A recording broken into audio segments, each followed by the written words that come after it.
Okay guys, today we're going to start with our Coastal Scents contour brush palette. And I'm going to use this color right there, the darkest color. And I have a blush brush here by Avon, and you may be able to tell that one side is flatter than the other side, and that's the side I'm going to use to apply my contour. So I just pick up some on my brush, dust off the excess, and I kind of start right here under where my little peak hairline ends for my contour, and I just lay that down like so. Bring it up and over. You don't want it to look artificial. You want it to look like where shadow and light would hit your face naturally.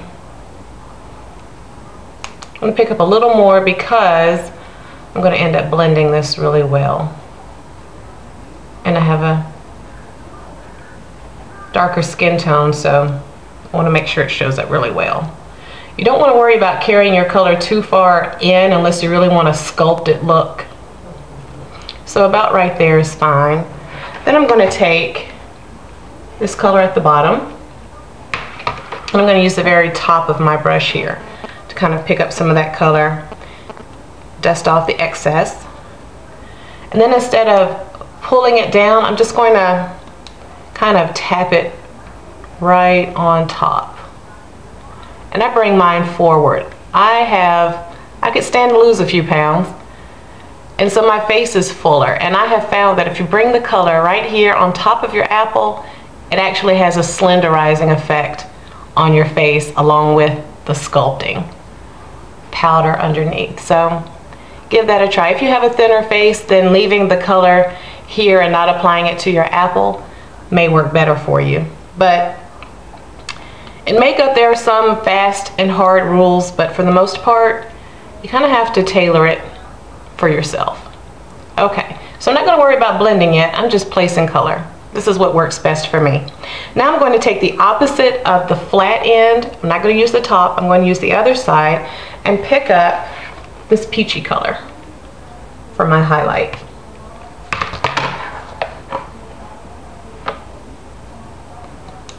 And place it right on top and bring it right under my eye here. Now I'm going to lay my brush down just here and kind of blend in. So I'm kind of pushing the color into my skin and also blending those three shades together.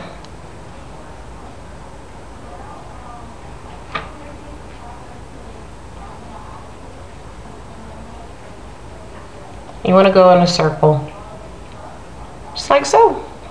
You can take some of this highlight color and put right here and put right here. My forehead is big enough and shiny enough without it, so I'm going to leave that part alone. But I'm also going to contour my nose for you today. And I've got another angled brush, but it's a little more fluffy than an angled brush you'd use under your eye or on your eyebrow. So again, I'm going to pick up this darkest color here. I'm going to start right here at the corner of my eyebrow, and in short strokes draw a line straight down. And do the other side.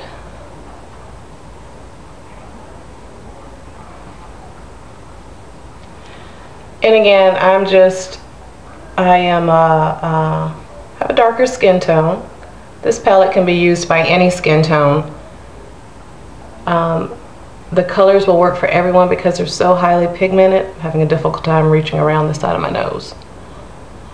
But the only thing we'll have to do different with our varying skin tones is how much we apply.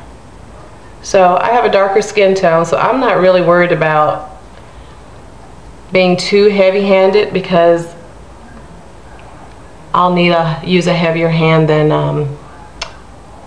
lighter skin tones anyway, and I can just blend it in.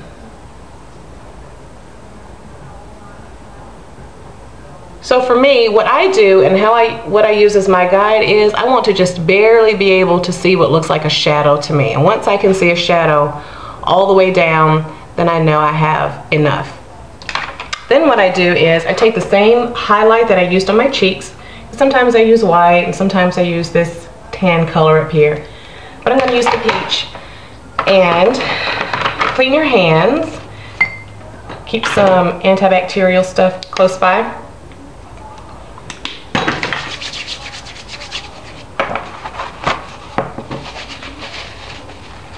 And I'm just going to get some of that peach highlight on my finger there and dot it down my nose and kind of smooth it in. And that's enough. That's all you need. Then I kind of go around like this to blend, blend, blend.